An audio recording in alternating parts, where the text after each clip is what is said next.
تھی, حضرت صدیق اکبر کو امیر المومنین بنایا گیا, لیکن جناب بلال حبشی کے پاس مدینے والے محبوب کے مہمانوں کی ذمہ داریاں تھیں, مسجد نبوی کی کنجیاں تھیں.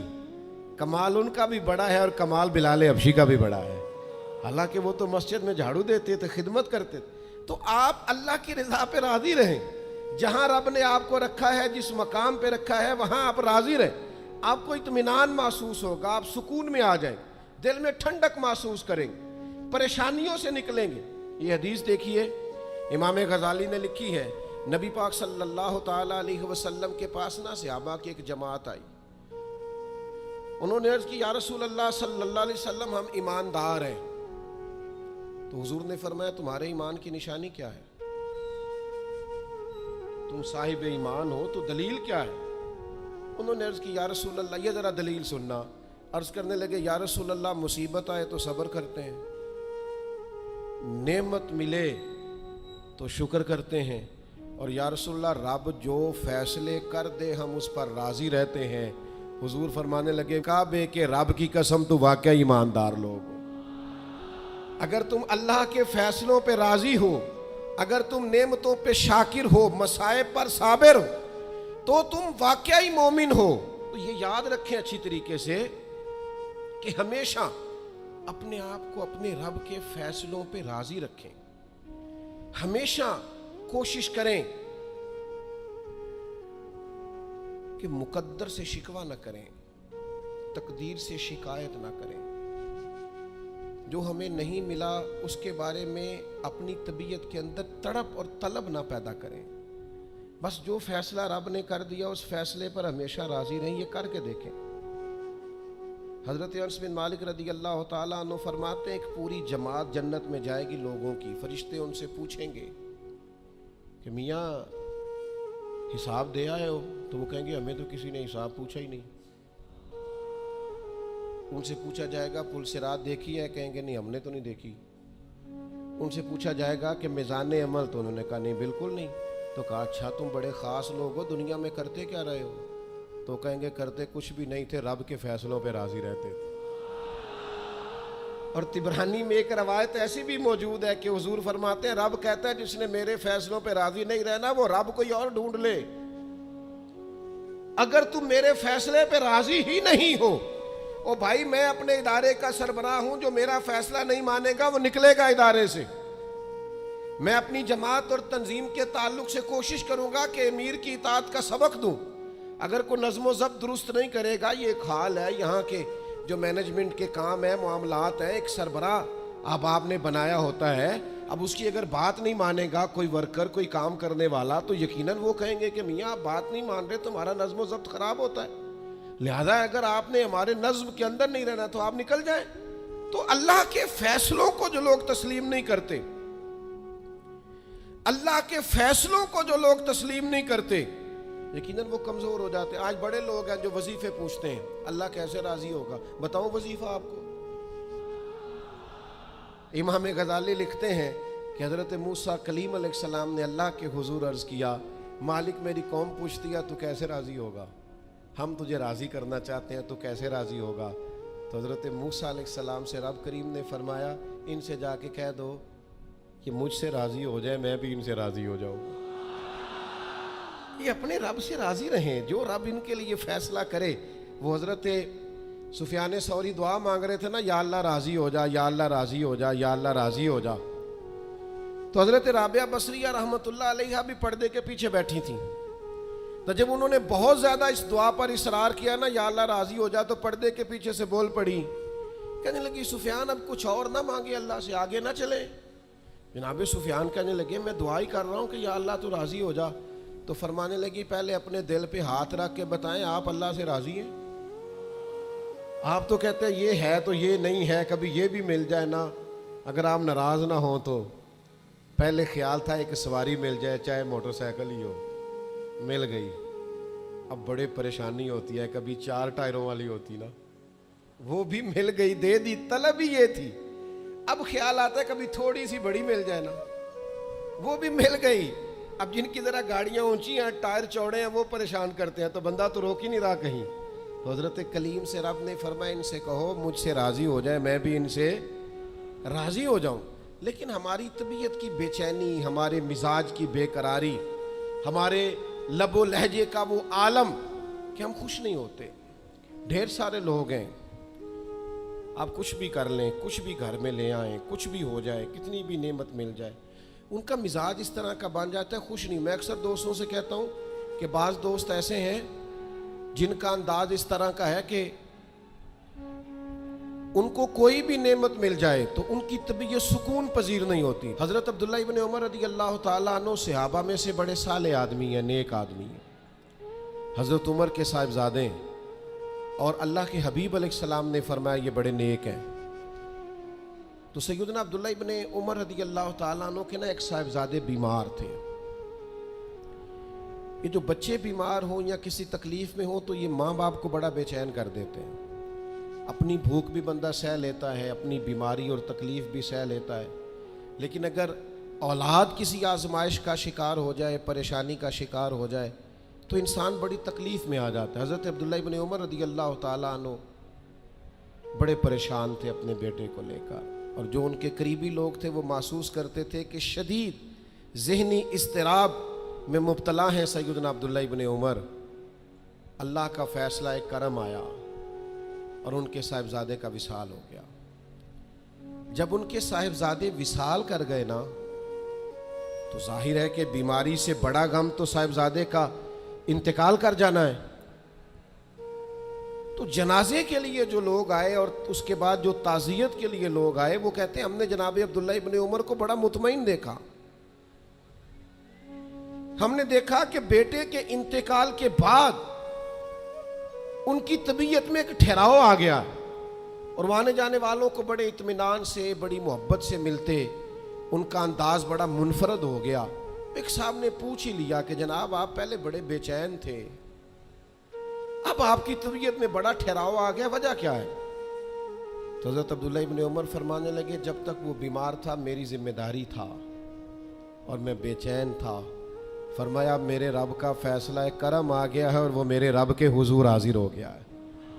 گویا اب جس بارگاہ میں گیا ہے وہاں رحمت ہی رحمت ملے گی، وہاں کرم ہی کرم ملے گا۔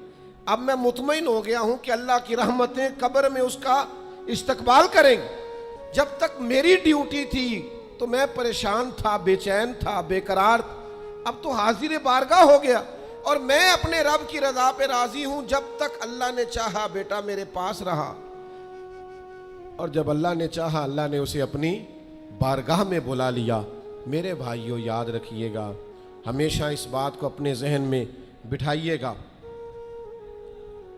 کہ زندگی کے اندر کبھی بھی اللہ کے فیصلوں پر شکوہ کرنا اور اللہ کے فیصلوں پر اظہار ناراضگی کرنا معاذ اللہ، اس سے اپنے دامن کو ہمیشہ بچا کے رکھیں اور پناہ میں رکھیں اپنے دامن کو کہ کبھی بھی انسان اس طرح کا نہ ہو جائے۔ میں دیکھتا ہوں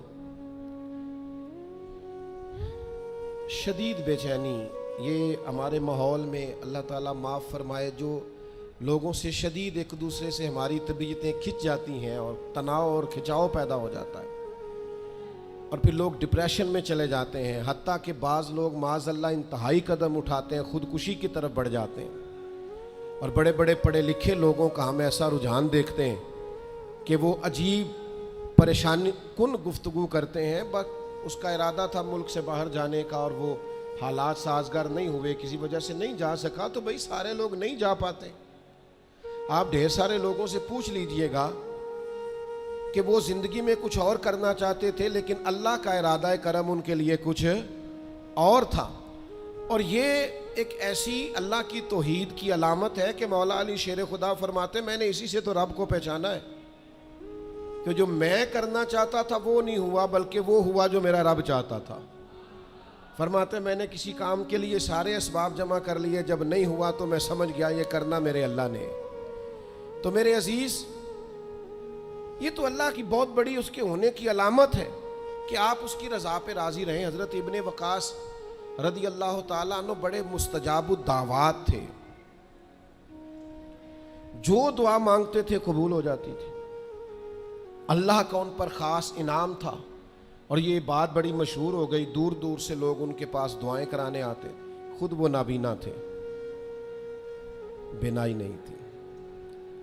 تو کچھ لوگوں نے ان سے کہا کہ آپ اپنے لیے بھی دعا کر لیں، تو فرمانے لگے میرے رب نے بڑا عرصہ مجھے آنکھوں کا نور عطا کیا ہے، اب وہ لے گیا ہے تو میں اپنے رب کی رضا پہ راضی ہوں۔ اب اس میں ہوتا کیا ہے، دکھ اور تکلیف اور اللہ کے فیصلے پہ راضی رہنے میں نا ایک خاص لذت بھی ہے۔ صرف سکھوں کا مزہ نہیں ہوتا، دکھوں کا بھی مزہ ہوتا ہے۔ ہاں ہاں، زخموں کی بھی ایک لذت ہوتی ہے۔ یہ کبھی آپ کے کوئی زخم ہو جائے اور ٹھیک ہونے کے قریب آئے تو آپ اسے چھیڑ کے دیکھیں، اس کی بھی ایک لذت، دکھوں کا بھی ایک مزہ۔ سکھوں میں تو لوگوں کو رونا نہیں آتا، جو بڑے سکھی ہوتے ہیں وہ تو کعبے جا کے نہیں روتے، ناراض نہ ہوئیے گا مجھ سے، ان کو تو مدینے جا کے رونا نہیں آتا۔ یہ دکھ ایک ایسی چیز ہے جو بندے کے دل کو نرم رکھتے ہیں۔ یہ آزمائش ایک ایسی چیز ہے جس میں نفسانی قوتیں ختم ہوتی۔ کوئی نہ کوئی آزمائش انسان کے ساتھ رہے تو اللہ کے حضور حاضر رہتا ہے۔ دکھوں کو، بیماریوں کو، تکلیفوں کو کبھی بھی برا نہیں جاننا چاہیے۔ یہ تو انسان کو اللہ کے قریب کر دیتی ہیں، دلوں کو نرم کر دیتی۔ جن کو ہم بعض اوقات بڑی آزمائش سمجھ رہے ہوتے ہیں وہی تو خیر بن جاتی۔ حضرت جناب ایوب علیہ السلام شدید علیل ہو گئے، شدید بیمار ہے، 16 سال گزر گئے بیماری کو۔ تو آپ کی اہلیہ نے ایک دن آپ سے کہا اللہ کے نبی ہیں، دعا ہی مانگ لیں، اللہ شفا دے دے۔ تو جناب ایوب علیہ السلام اپنی اہلیہ سے فرمانے لگے شفا کتنا عرصہ رہی ہے؟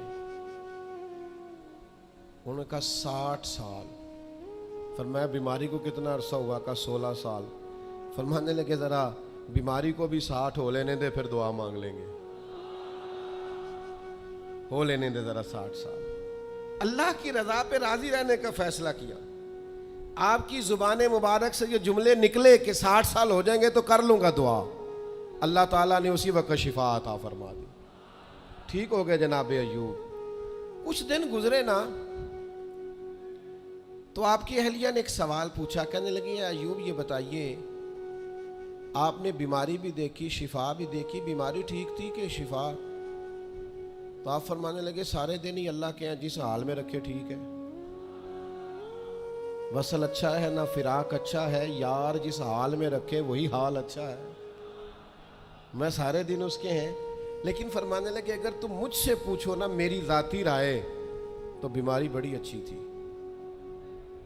انہوں نے کہا یوں بیماری اچھی تھی؟ آپ فرمانے لگے جب میں بیمار تھا نا تو 24 گھنٹے میں ایک بار میرا رب میرا حال پوچھتا تھا۔ فرمایا 12 گھنٹے تو اس مزے میں گزر جاتے تھے کہ رب نے حال پوچھا ہے، اور پھر اگلے 12 گھنٹے میں انتظار کرتا تھا کہ میرا رب دوبارہ کب حال پوچھے گا۔ تو میں ان 24 گھنٹوں کی لذت نہیں بتا سکتا جو اس کے حال پوچھنے سے طاری ہوتی۔ تو فرمایا شفا تو مل گئی ہے پر اب وہ حال تو نہیں نہ پوچھتا۔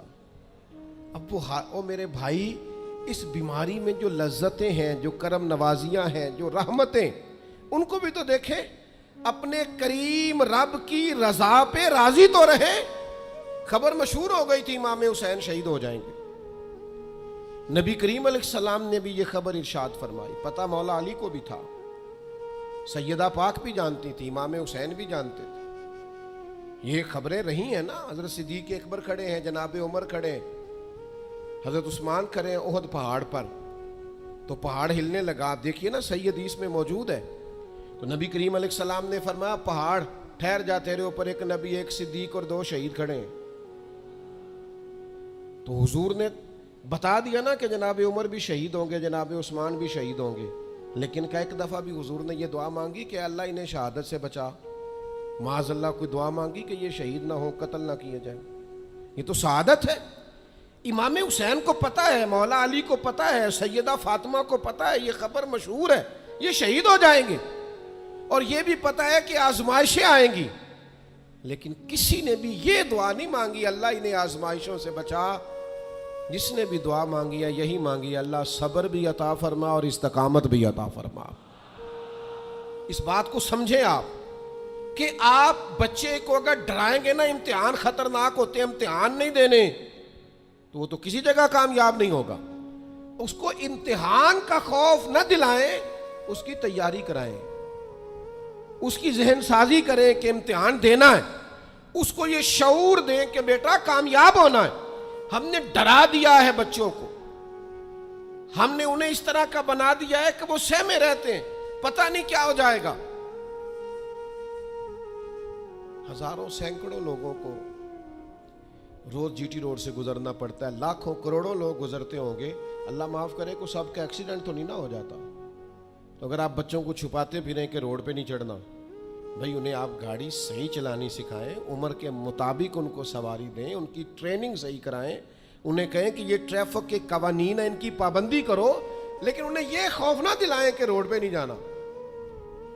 یہ خوف نہ دلائیں انہیں کہ ہم نے اس راہ سے گزرنا نہیں، پتہ نہیں کیا ہو جائے گا. او بھائی اس طرح تو سانپ سے ڈرتا ڈرتا رسیوں سے بھی ڈرنے لگے گا. اللہ جو فیصلہ کر دے اس فیصلے پر پوری طرح راضی رہنا ہے. ہمارے مزاجوں میں مقام تسلیم و رضا نہیں ہے. یہ مومن دیانتدار کیوں ہوتے تھے؟ کروڑوں روپیہ ایک شخص کا سامنے پڑا ہے اور بندہ وہ ہے جس نے صبح سے کھانا نہیں کھایا، لیکن وہ کروڑوں روپے پہ نظر نہیں ڈالتا تھا. کیوں؟ کہ وہ اللہ کے فیصلے پہ راضی تھا. وہ کہتا تھا یہ چاہے کروڑوں ہیں پر میرا نہیں ہے. آج لوگ لوگوں کا مال دیکھ کے سازشیں نہیں کرتے، شرارتیں نہیں کرتے، لالچ نہیں پیدا کرتے، چوری ڈکیتی دھوکہ فریب فراڈ کیا کیا چالیں نہیں چلتے. اگر یہ اللہ کے فیصلے پہ راضی رہیں کہ رب نے جو میرے لیے رکھا ہے وہی میرا حق ہے، تو کبھی ان کی طبیعت میں یہ بات پیدا نہ ہو کہ ہم نے دھوکہ دینا ہے، فراڈ کرنا ہے، فریب کرنا ہے. آپ مقام میں تسلیم و رضا پہ آ جائیں. ڈھیر سارے لوگ ہیں جو جہاں کھڑے ہیں وہاں راضی نہیں، سامنے والا انہیں بڑا خوش نظر آتا ہے، بڑا خوش کہ یار میں بڑی تکلیف میں ہوں، یہ فلانے شعبے والا بڑے سکون میں ہے. تو بھائی کبھی اس سے بھی تو پوچھ کے دیکھنا، اس سے پوچھ. وہ کہے گا جتنے کانٹوں پہ میں بیٹھا ہوں دوسرا ہے ہی کوئی نہیں.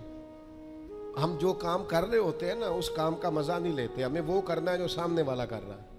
بھئی آپ جو کر رہے ہیں اس کو مزہ لے کے کریں، مقام تسلیم و رضا پہ رہیں. وہ جو سامنے والا کر رہا ہے اللہ نے اس کی ڈیوٹی لگائی ہے وہ کرے گا. اور یہی بات یہاں تک پہنچ جاتی ہے کہ ہمیں سب کا پتہ ہوتا ہے کون کیا کر رہا ہے، اپنا نہیں پتہ ہوتا، کیونکہ ہم وہ چاہتے ہیں جو ہمارا حق نہیں، اس طرف بڑھتے ہیں جو ہمارا نصیبہ نہیں. تو اچھی طرح اس بات کو اپنے ذہن میں بٹھائیں کہ اللہ کے فیصلوں پہ راضی رہنا، اللہ کی رضا پہ راضی رہنا، اپنے رب سے ہر وقت راضی رہنا، یہ بندہ مومن کی شان ہے. اگر اللہ کے فیصلوں پہ راضی رہو گے نا